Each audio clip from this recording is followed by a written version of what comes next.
अभी देखिए, आदिवासी लोग से पहले लोग लड़ता नहीं था, देख कर डर जाता था कि आदिवासी से लड़ेंगे मार के मुरा देगा। लेकिन आज 20 साल का जवान को किसी गांव में जाकर देख लिया, ऐसे चल रहा, ऐसे चल रहा, लड़खड़ा रहा है। और हर गांव का यही स्थिति है। सही है गलत? सही है ना? बुराई है ना ये? तो ये दीकू लोग दिमाग से हम लोग पे वार कर रहा है, डायरेक्ट वार नहीं करके दिमाग से वार कर रहा है कि किस तरीके से इसके समाज को कमजोर बनाया जाए। पहला, बुद्धि से कमजोर बना दो, सही शिक्षा मत दो। दूसरा, शरीर से कमजोर बना दो, इतना नशा पान करा दो कि किडनी डैमेज हो जाए, लीवर डैमेज हो जाए, 20 साल की उम्र में मर जाए।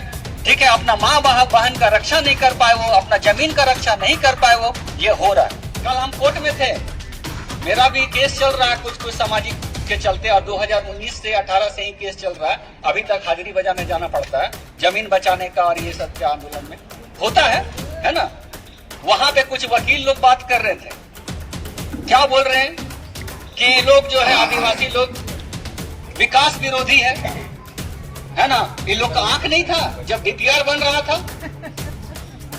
मन तो किया कि जवाब दे, लेकिन कितने लोगों को जवाब दीजिएगा जब अपने लोग ही आपको गलत प्रमाणित करने में लगे हुए हैं, तो गैरों को आप क्या जवाब देंगे? आज पूरे सरहुल का शोभा यात्रा का अगर प्रचलन पूरे भारतवर्ष में हुआ तो इसी स्थान से हुआ। कहां शोभा यात्रा निकलता था बताइए? 1967 के पहले अगर शोभा यात्रा कहीं निकलता होगा तो हमको तो नहीं जानकारी, अगर आपको जानकारी है तो बताइए। तो क्या मुख्यमंत्री को जानकारी नहीं है? क्या विपक्ष के नेता को जानकारी नहीं है? क्या यहाँ के 28 आदिवासी विधायकों को जानकारी नहीं है? अगर कोई किसी गांव का सरना रहता तो समझ में आता कि चलो विकास के लिए किसी एक गांव के सरना को ले लिए, लेकिन केंद्र सरना स्थल का ही जमीन को एक्वायर कर लिए और हम कुछ नहीं कर पाए, तो आप समझिए कि दूसरे सरना स्थल को हम किस तरीके से बचा पाए। आज इस चीज को हम लोग को दिमाग से निकाल के रख देना चाहिए, हटा देना चाहिए कि भाजपा का विधायक या जेएमएम का विधायक या कांग्रेस का विधायक हमारे पक्ष में बोलेगा। अगर मान लीजिए हम एक सवाल करते हैं कि बहुत सारा यहाँ पे अन्य धर्मों का भी बहुत सारा आस्था का स्थल है, क्या वहां से कोई फ्लाईओवर बन जाएगा? क्या नहीं बनेगा? हम लोग आज अपना पीठ थपथपा रहे हैं और हम तो बार बार इस चीज को बोलते हैं कि झारखंड में सबसे ज्यादा अगर आंदोलन करता है ना तो आदिवासी समाज ही। हर चीज के लिए उसको आंदोलन करना पड़ता है, पेट में अन्न से लेके तन में कपड़ा, शिक्षा, रोजगार, और साथ ही साथ अपना अस्तित्व, जल जंगल जमीन, आपका जो संवैधानिक संरक्षण में जो आपको मिला हुआ है, तमाम चीजों के लिए आपको हर दिन आंदोलन करना पड़ता है। तो लोकतंत्र किस लिए है भैया? किस लिए है लोकतंत्र?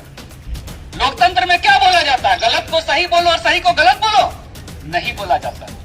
लेकिन हमारे जो अधिकार है उसकी आवाज को संरक्षित और संवर्धन करने के लिए हमारे संविधान में हम अपने प्रतिनिधि को चुनते हैं, और पूरे भारतवर्ष में हम चुनते हैं विधायक के रूप में, सांसद के रूप में, कि हमारे जो ग्रीवेंसेस है उसको उस पटल पे वो रख सके। हम लोग आज अपना पीठ थपथपा रहे हैं और इस बात को बोल रहे हैं कि हम लोग का आंदोलन बहुत सफल आंदोलन रहा। सही बात है, लेकिन दुख की बात है कि इतना सारा चीज सड़क में होने के बाद भी उस दिन किसी विधायक ने आवाज उठाने का काम सदन में किया क्या? किया क्या? नहीं किया। ये हमारे अधिकारों का लोकतांत्रिक व्यवस्था में हत्या किया जा रहा है, लेकिन हमारा आवाज उठाने वाला कोई नहीं। अब इस परिस्थिति में हमको समझना है कि किस तरीके से हम अपनी लड़ाई को आगे लड़े, क्योंकि जिसको हम अपना अगुआ मानते हैं वही हमको छलने का काम करता है। जिसको हम सामाजिक अगुआ मानते हैं वही हमारे अधिकारों को हनन करने के लिए पीछे लग जाता है सरकारों के पीछे। कोई बोलता है हम हिंदू हैं, कोई बोलता है कि हम फलाना है, फलाना ढिकना है। तो पहले बात यह है कि पहले हम लोग अपने में तय करें कि हमें करना क्या है।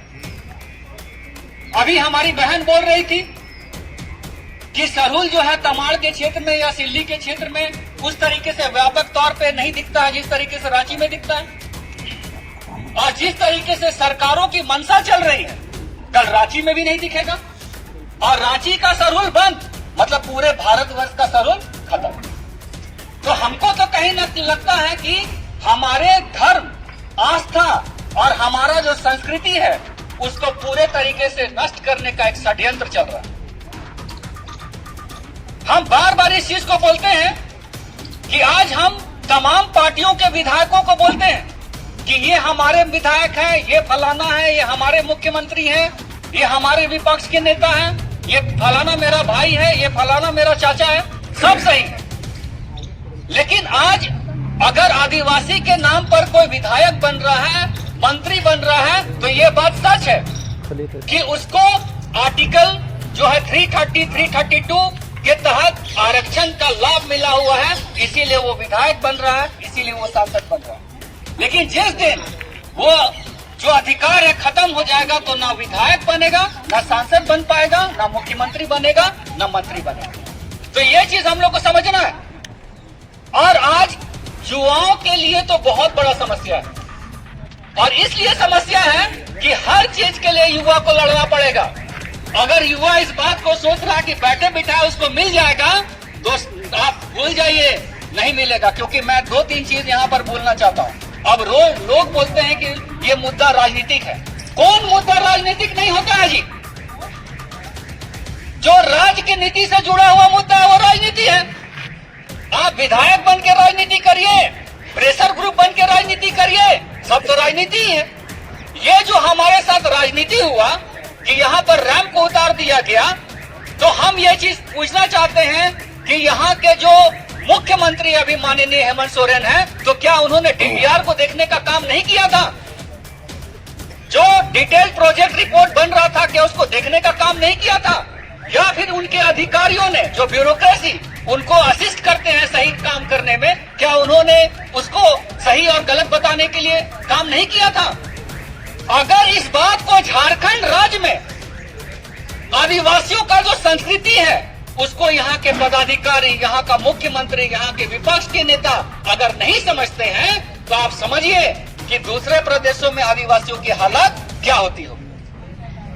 और इसीलिए हम इस बात को कहना चाहते हैं आज के दिन में कि इस आंदोलन को एक ऐसा व्यापक आंदोलन बनाया जाए कि कल अगर हमारे अधिकारों के लिए कल कोई विधायक या मंत्री हमारे लिए नहीं खड़ा रहे, हमारे विपक्ष में जाए, तो हमारे विपक्ष में जाने के पहले 100 बार सोचे कि हम क्या चीज को कर रहे हैं। तो क्या मुख्यमंत्री को जानकारी नहीं है?